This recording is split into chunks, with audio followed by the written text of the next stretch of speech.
not achieved goals in your past or some sort of New Year's resolutions that you've broken. I think we all have done at some point in life, right? If we're not already doing it right this moment, and it can be pretty crap. It can really suck. It can be demotivating. You kind of think, oh, am I really that stupid that I've set this goal that I just can't achieve? If that's you, then do stay tuned for this short video, because I'm going to share with you that it might not be anything to do with your abilities. In fact, I'm pretty sure it's got nothing to do with your abilities.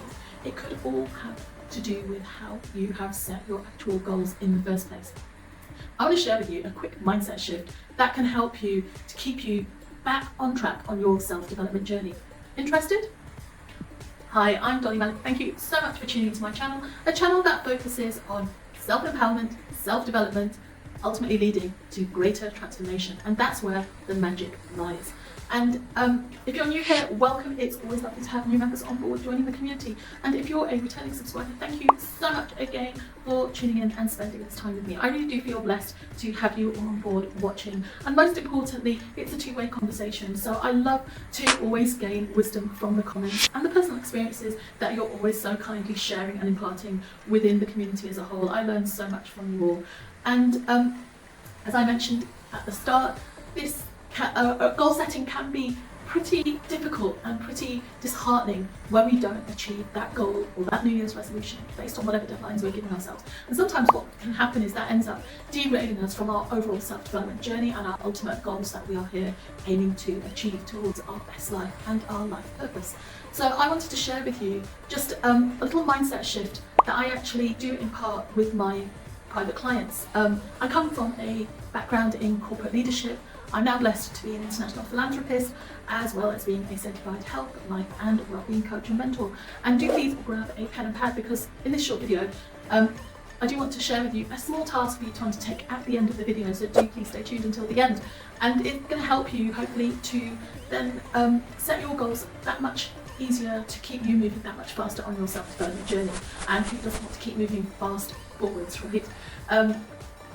So studies have actually shown that when studies have been taken on people when it comes to New Year's resolutions, it's shown that those people who actually have avoidant New Year's resolutions tend to fail them much more than those who take an actual more approachable goal setting technique.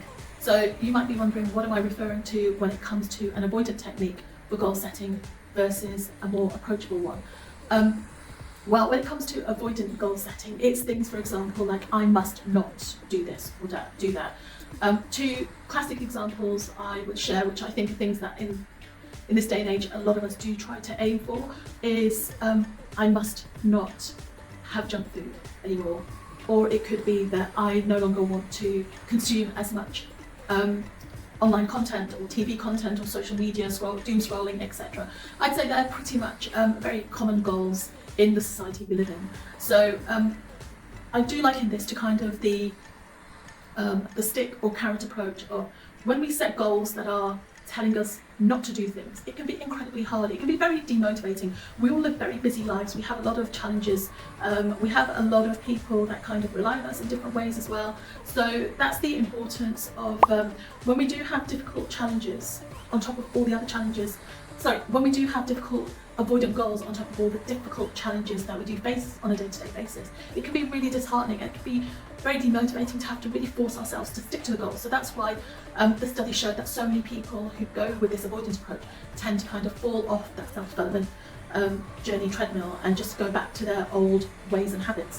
Whereas if you reframe it just by that slight mindset shift towards a more approachable goal, so for example, instead of saying I must not eat junk food anymore, you reframe it to be saying, I would like to eat a much more healthy, balanced diet whenever I go out somewhere, or I intend to have some kind of takeaway. That kind of softens the goal a lot more. So when it comes to how our brains process it, it's much more approachable technique. And it's more likely to stay. You're not going to feel as bad reaching for the lighter option when you're going for the takeaway or when you're going for a home delivery meal of some sort. A similar thing when it comes to the cutting down on your media consumption.